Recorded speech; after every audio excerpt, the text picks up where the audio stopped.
All right, strap yourselves in, folks, because today we're going deep, deep down into the world of acoustic levitation. Using sound waves to make things float. That's right. Sounds pretty wild. Making things float with the power of sound. It might sound like something straight out of science fiction, Yeah. but I assure you it's a real phenomenon. And today we're going to explore all facets of it, from the physics behind it to the historical accounts that suggest this concept has been around for, well, who knows how long, centuries, maybe even millennia. It's a fascinating topic with a rich history. And for this deep dive, we've got a really cool mix of sources to draw from scientific papers with some pretty intense equations, historical accounts that sound like they belong in a fantasy novel, and even some insights from Tibetan traditions. This is going to be a wild ride. So where should we begin? Maybe with the science behind it. I mean, how is it even possible for sound, something we hear, to actually lift things? Yeah, that's a good place to start. It really is a fascinating intersection of, hard science and let's call it alternative thinking. Yeah. And what's really intriguing is that both sides kind of seem to point toward the same possibility. Okay. That sound, vibrations, resonance, these might hold the key to forces that we're only beginning to understand. So let's start grounding ourselves in the science. Okay. One of the papers that we have dives deep into this idea of acoustic levitation, which sounds super complex, but is it really just a fancy way of saying making stuff float with sound? Well, it's definitely more than just blasting your speakers on high. Right. Acoustic levitation is about precision. Imagine you're creating a pressure field with sound waves. Yeah. So precise that it can trap objects and hold them against gravity.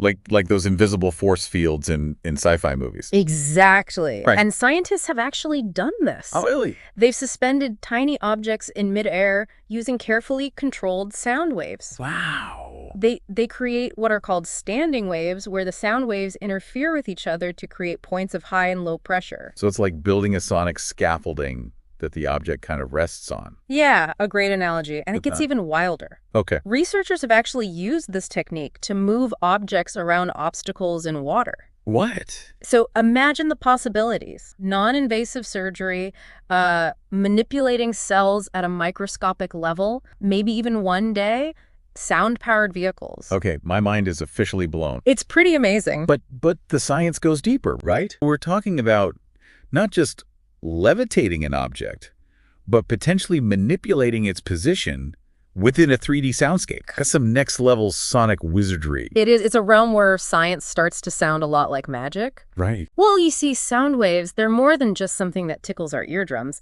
They're actually waves of pressure moving through a medium like air. Okay, that makes sense. Okay. But how do we get from a gentle breeze to levitating objects? I mean, I blast my music pretty loud, and my headphones haven't started floating yet. Well, you see, it's all about harnessing and amplifying that pressure. In our everyday life, the pressure from sound waves is pretty subtle, but when you crank up the intensity, really focus those sound waves, you can create enough force to actually counteract gravity. So it's like we're giving those sound waves a sonic workout, turning them into weightlifters. Exactly. And the secret weapon in this sonic weightlifting competition is something called standing waves. Standing waves, like they just stand there doing nothing. Not exactly. Imagine two sound waves, same frequency, but they're traveling in opposite directions. Now, when they collide, they don't just disappear. Instead, they create this stable pattern where the peaks and troughs of the waves, they become fixed in space. So instead of crashing into each other, they're sort of interlocking, creating a kind of sonic force field. That's a great way to put it. And within these standing waves, you have these points of minimum pressure. Think of them like calm zones in the middle of a stormy sea. Okay, I can picture that. So if you place an object at these points, it experiences this balance of forces. You have the downward pull of gravity, of course, but you also have this upward push from the sound waves, and voila, levitation. This is where my brain starts to feel a little levitated too. So are we talking about blasting super loud sounds to make things float? It's not just about volume, you see, it's about precision. Precision, huh? Remember those scientific papers we mentioned? Well, I dive deep into this. There's one, which gets into some serious math specifically, equation 3. This equation is all about how sound waves, when they're traveling through a medium, they actually contribute to something called gravitational mass. Ooh. Equations. I'm not sure I signed up for a physics lesson. No need to worry, I'll break it down for you. So, gravitational mass, it's basically a measure of how strongly something interacts with gravity. The more gravitational mass something has, the stronger the pull of gravity on it. Now, what's fascinating is that even sound waves, which are essentially vibrations, they can have their own gravitational mass. Hold on, are you saying that sound, something we can't even see, has weight? In a way, yes. That's what this equation shows us. It demonstrates that by playing around with these sound waves, creating those standing waves, we can actually influence how an object interacts with gravity. That's mind-blowing. So it's not just about overpowering gravity with brute force, it's more like we're manipulating it at a fundamental level using sound. That's exactly right. And this brings us to another really important concept, acoustic radiation pressure. Think of it as the force that sound waves exert on a surface. Like when you're standing near a speaker at a concert, and you can feel the bass drum hitting your chest. Exactly. You're feeling that acoustic radiation pressure. Now, one of the papers we have dives deeper into this. They have an equation there which explains how to calculate this pressure. It takes into account things like the energy of the sound wave, the distance from the source, the frequency, and by carefully controlling all these factors, we can generate enough pressure to actually lift objects. So it's like a delicate dance between the properties of the sound waves and the object you're trying to make float. Precisely. And here's where it gets even cooler. We can actually visualize these complex pressure patterns created by sound waves. Wait, we can see sound? In a way, yes. There's a technique called laser vibrometry. You can think of it like using lasers to create a map of the invisible landscape of sound. So like a sonic radar, giving us a three-dimensional view of the sound waves. Exactly. And this paper, it mentions that we can use laser vibrometry to see how the sound waves are interacting with the object we're trying to levitate. It helps us fine-tune the process. So we've got these standing waves, acoustic radiation pressure, and laser vibrometry. It's like building a sonic toolkit for defying gravity. That's a great way to put it. And you know what? There's one more crucial ingredient we need to add to this toolkit, and that's nonlinearity. Nonlinearity. That sounds a bit complicated. It's not as bad as it sounds. Think about it this way. You turn up your music, you expect it to get louder. Right. That's a linear relationship. But sound waves, they don't always play by the rules. Sometimes the effects they create, they don't scale up proportionally with intensity. This nonlinearity, it's key to creating those really strong forces needed for levitation. So it's like those sound waves are hiding a secret power, and nonlinearity is the key to unlocking it. Exactly. By exploiting these nonlinear effects, we can amplify the force created by the sound waves, and that's what makes levitation possible. This is amazing. It seems like science is finally catching up to what seemed like pure magic for centuries. I mean, we're just now beginning to understand the physics of acoustic levitation, but the idea of humans defying gravity, that's been around for ages. You're absolutely right. And that's where our deep dive takes a fascinating turn. Let's step back in time and explore some of the historical accounts of levitation that predate our modern understanding of physics. Time travel it is. Where are we headed first? Our first stop takes us to 17th century Italy. We're going to meet a Franciscan monk named Saint Joseph of Cupertino. Now this monk, he was known for, well, spontaneously taking flight during religious services. Wait, spontaneous flight? Like he just suddenly decided he wanted a better view during prayer? Pretty much. Picture this. Everyone's in church, praying solemnly, and all of a sudden this monk starts ascending towards the heavens. People described him floating for extended periods, even perching on thin tree branches. Okay, that's either incredibly impressive or a little bit concerning, depending on your perspective. Well, one of our sources recounts a particularly dramatic incident where St. Joseph levitated over a crowd towards a statue of the Virgin Mary. And guess what?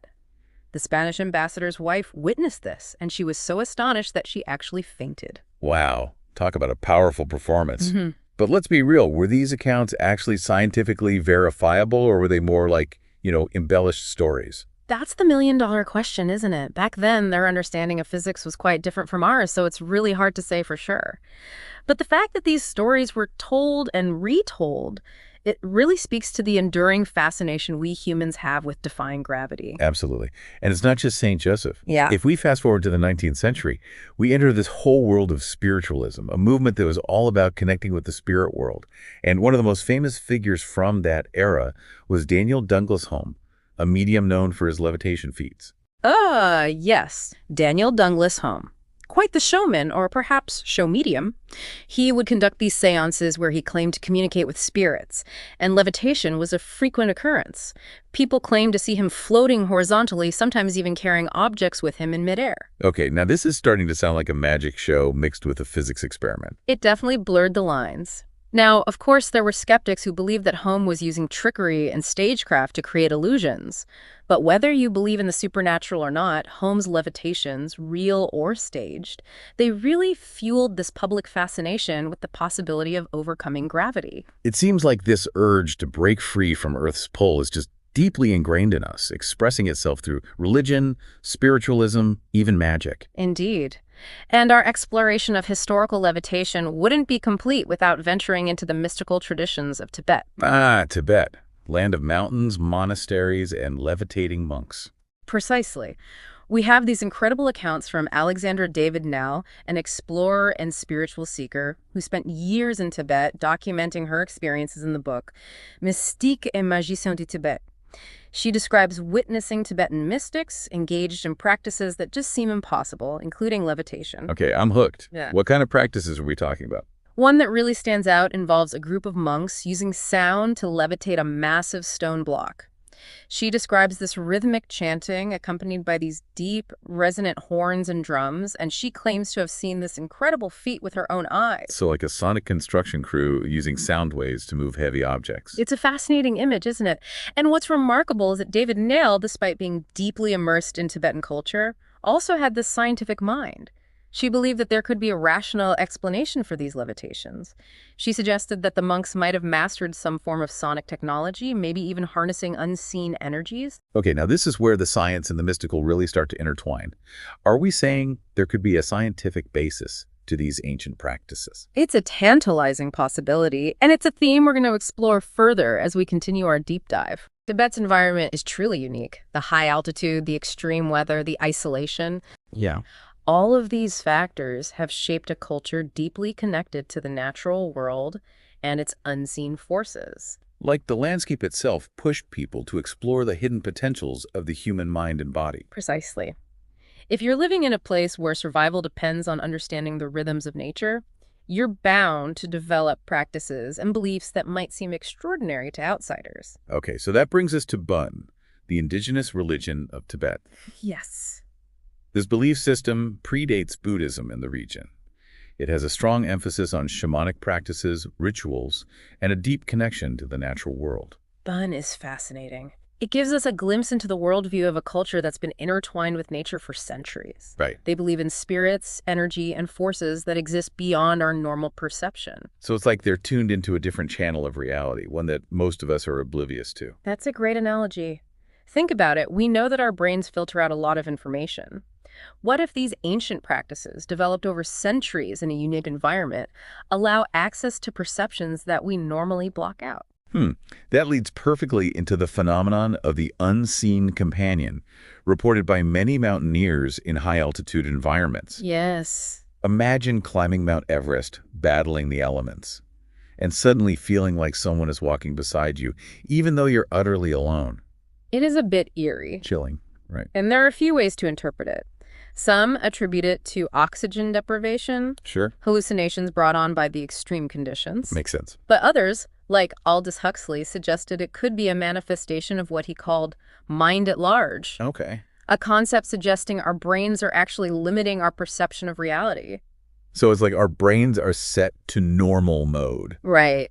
And these extreme environments like the Tibetan mountains are suddenly cranking things up to expanded awareness. That's a compelling way to put it. What if the filters that normally block out certain perceptions are weakened under these conditions, Yeah. allowing glimpses into a realm we usually can't access? It definitely makes you wonder what else we might be missing out on in our everyday lives. And it connects with another intriguing piece of the puzzle, Okay.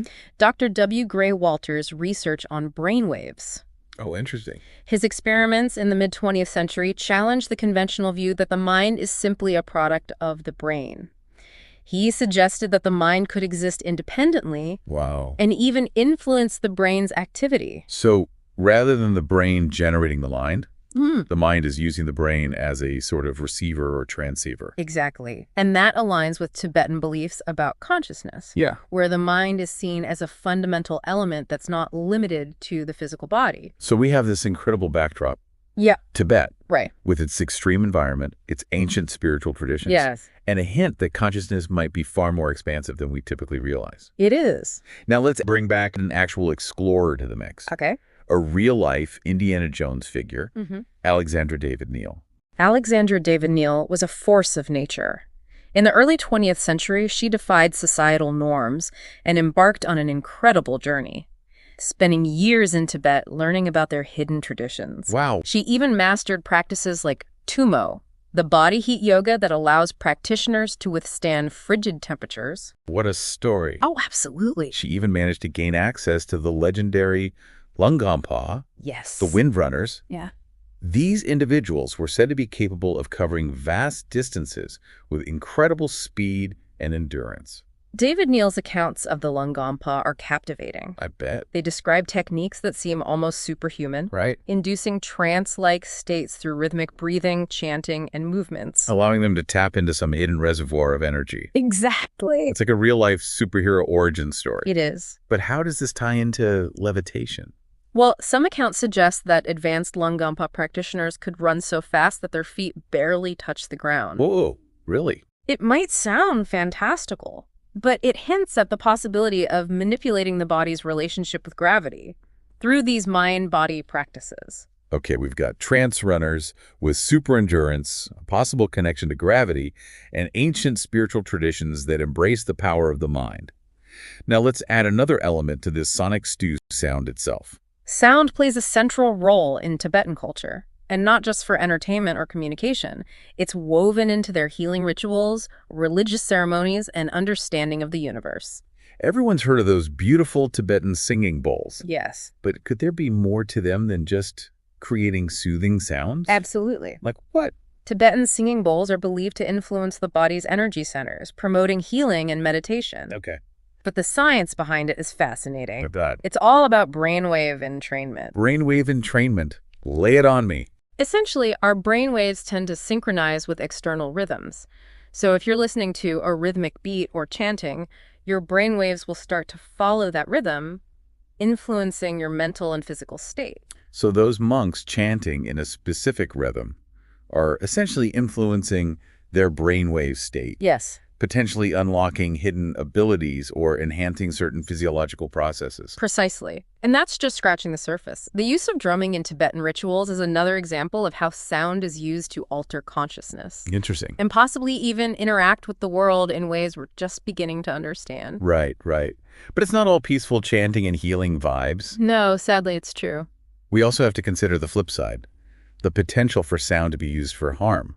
French researcher Vladimir Gavrod conducted experiments with infrasound, sound waves below the range of human hearing, and demonstrated its potential for causing serious harm. Wow. Even death. His large-scale sonic device caused significant distress and even structural damage, highlighting the raw power of certain frequencies. So it's a sobering reminder that any powerful tool can be misused. It's like fire. Exactly. You can warm your home or burn it down. And understanding the full spectrum of sound's capabilities, both its healing potential and its potential for harm, is crucial as we delve deeper into this topic. Okay, so we've got Tibet's unique relationship with sound, the power of entrainment, and a hint that certain frequencies can be dangerous. Right. Now, let's rewind the clock and meet a controversial figure, John Keely. John Keely was a 19th century inventor who claimed to have achieved levitation using sound. Okay. His demonstrations, witnessed by many, involved intricate devices that supposedly used vibrations to lift heavy objects. Keely was bold, talking about vibrational lift, and even claiming to have discovered a new form of energy he called etheric force. What's intriguing is that he used a variety of musical instruments in his experiments, from trumpets to harps. Really? It resonates with the Tibetan emphasis on sound and its potential to influence matter. It does. So, we've explored the Tibetan context, the power of sound, and even dipped our toes into some historical claims of sonic levitation. Now, let's get to the heart of the matter, a specific account of Tibetan monks levitating stones using sound. This account, described by a handful of witnesses, is particularly intriguing because it provides specific measurements and a precise geometric arrangement of the monks and their instruments. It's not just a vague story, it has details. It sounds like they had a sonic blueprint for manipulating gravity. According to the account, a group of monks used drums and trumpets arranged in a specific pattern to lift a heavy stone block. The measurements involved seem to align with certain harmonic principles, suggesting a deliberate attempt to create a resonant field. So it's like an orchestra playing a symphony, but instead of creating music, They're manipulating gravity. And this is where the work of Bruce Cathy comes in. He was a pilot and researcher who proposed that the Earth has a network of energy lines based on harmonic frequencies, Okay. a sort of world grid. This account of the monks seems to support that idea, suggesting they might have tapped into this grid to achieve levitation. Hold on. Are we saying that these monks might have figured out how to access the Earth's natural energy grid using sound? It's a fascinating possibility. It is. If the Earth has specific resonant frequencies, perhaps certain sounds can interact with those frequencies to create extraordinary effects. Yeah. We know sound is vibration, and vibration is energy.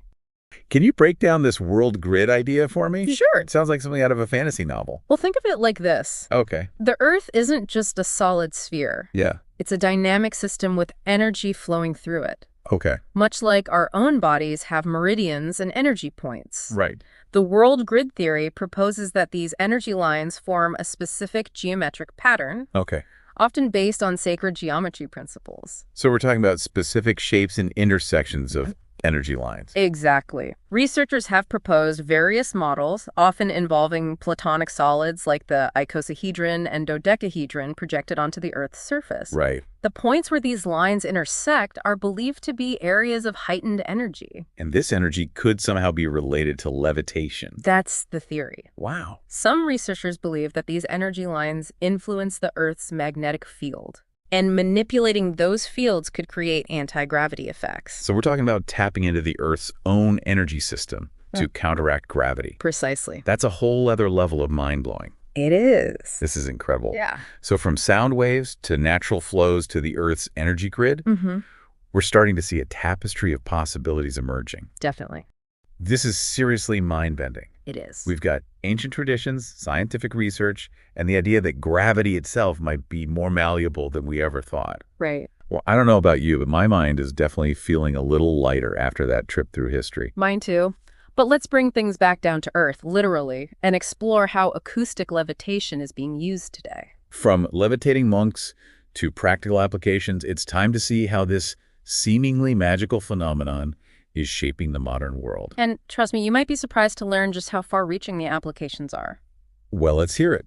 What can acoustic levitation do for us in the 21st century? One of the most promising areas is in handling really delicate materials. Yeah, imagine using sound waves to manipulate, say, tiny droplets of liquid or fragile crystals, even living cells. All without touching them. Exactly. No physical contact whatsoever. Think about it. With acoustic levitation, you can move these delicate objects with incredible precision. No risk of contamination or damage. It's a game changer for fields like, say, pharmaceuticals or material science. So from levitating saints to levitating life-saving drugs, huh? That's quite a leap.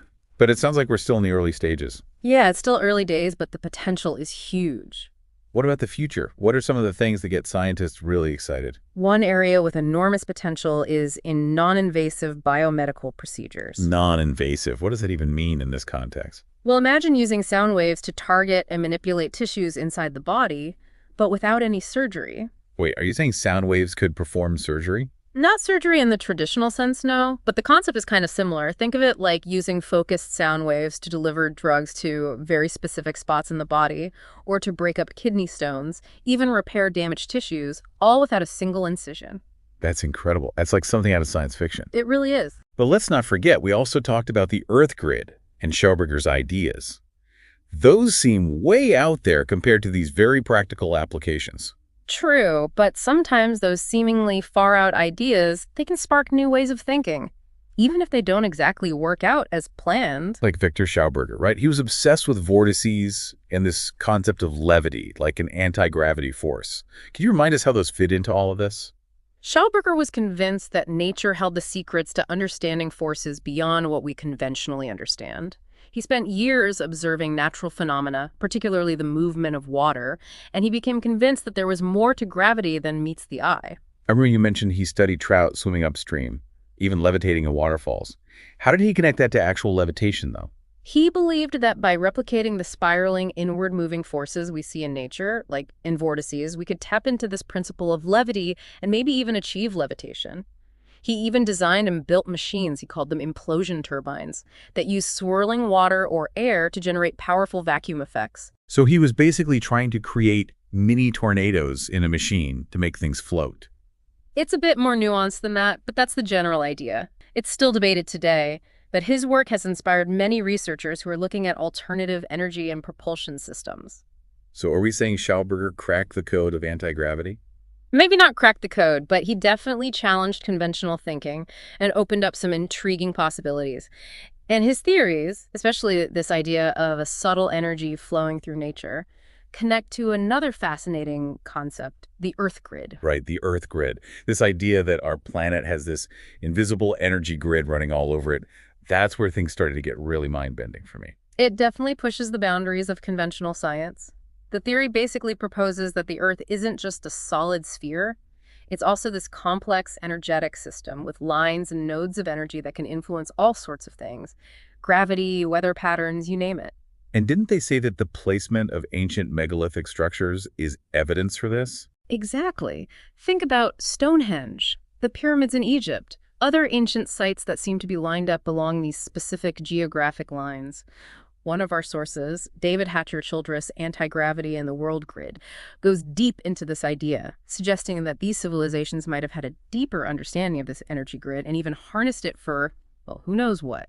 Okay, I'm trying to keep an open mind, but are we really suggesting that ancient civilizations were using the Earth grid for levitation? That seems a bit far-fetched. It's a bold theory, but intriguing nonetheless.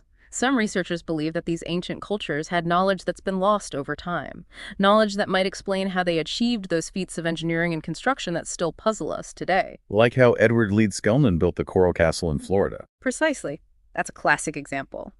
Leeds-Skelton claimed to have rediscovered the secrets of ancient builders. Some people believe he might have tapped into Earth's magnetic forces to move those huge coral blocks.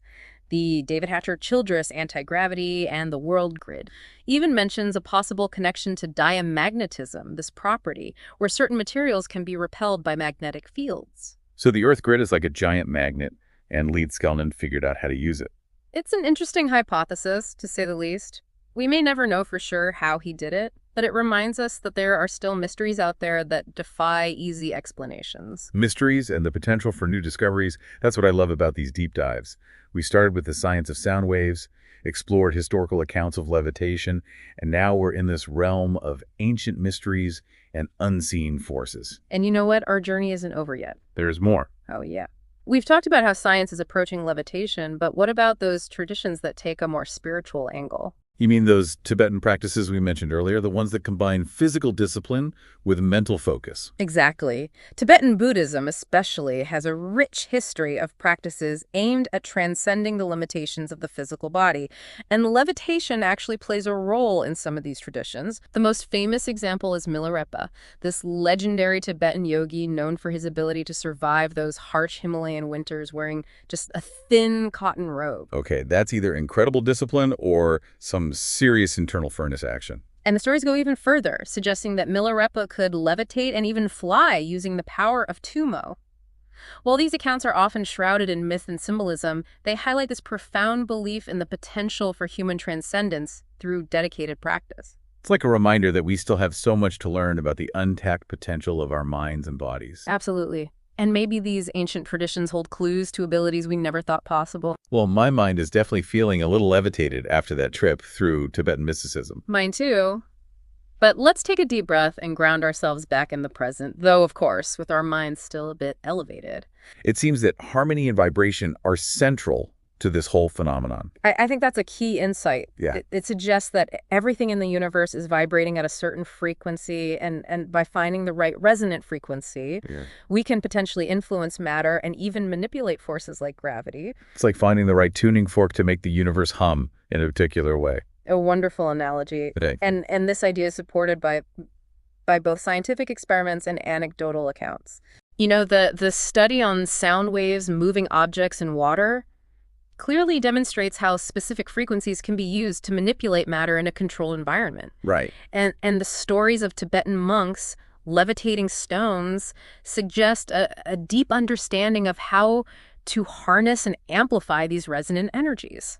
But the monk stories also add another layer to this, right? Yes, they do. Suggesting that mental focus, intention, and visualization play a role. Mm-hmm. And so they're not just manipulating sound waves, Right. but also channeling their own internal energy to amplify the effect. That's a really important point. Okay. It's a concept that's often associated with Eastern practices like Qigong and Tai Chi, where the practitioner cultivates and directs their internal energy, or qi. So we're talking about a potential synergy between sound, consciousness, and those subtle energies that flow through the universe. I think so. It's a mind-bending concept, but it seems to be a recurring theme in our exploration. It does seem to keep coming up. This deep dive has been quite a ride, wouldn't you say? Absolutely. We've covered so much ground, from the science of sound waves to historical accounts of levitation, to these unorthodox inventors, to ancient mysteries and mind-bending spiritual practices. It's been an amazing exploration of how science, history, and this very human desire to defy gravity all intertwine. Welcome back, everyone. As we start our final descent in this deep dive on acoustic levitation, I gotta say, my head's still spinning a bit. Yeah, it's been quite a journey, from the concrete science to the truly out there stuff. Absolutely. So as we prepare for touchdown, should we try to put it all together, make sense of this incredible world of floating objects? Definitely. Let's see if we can connect the dots. We began with the physics of it all, sound waves creating those standing waves that can essentially trap objects and make them levitate. Right, and we learned about acoustic radiation pressure, that force sound can exert, and how we can actually calculate it. And we even touched on laser vibrometry, which allows us to actually visualize those complex sound wave patterns. Then we went way back in time, met some levitating saints, and those spiritualist mediums whose feats definitely tapped into our fascination with breaking free from gravity. And our journey took us to the mystical heights of Tibet, where monks supposedly levitated heavy stone blocks using sound, and yogis used their internal heat for some pretty extraordinary feats, really blurring the lines between science and the supernatural. And we even explored some truly unconventional ideas, like Schauberger's principle of levity and the Earth grid theory, suggesting that there might be so much more to gravity and the forces shaping our world than we currently understand. It's been a wild ride that's really challenged our assumptions about what's possible and sparked a sense of wonder about what other secrets might be out there. I feel like this deep dive has opened up a whole new world for me, this sonic landscape, where gravity isn't just a force we have to obey, but something we might actually be able to manipulate and control. And we've seen that the applications are already making a real difference. In materials science, in biomedicine, acoustic levitation has the potential to revolutionize so many fields. Imagine the possibilities in fields like biomedicine. Using sound waves to manipulate cells, deliver drugs to specific locations within the body, or even perform non-invasive surgery. Wow. It opens up a whole new realm of possibilities for medical treatment. It's like science fiction becoming reality. It really is. And it reinforces this idea that levitation isn't limited to just air. Right. It can potentially be achieved in various environments, depending on how we manipulate those pressure fields and energy flows. Exactly. That's the key takeaway here.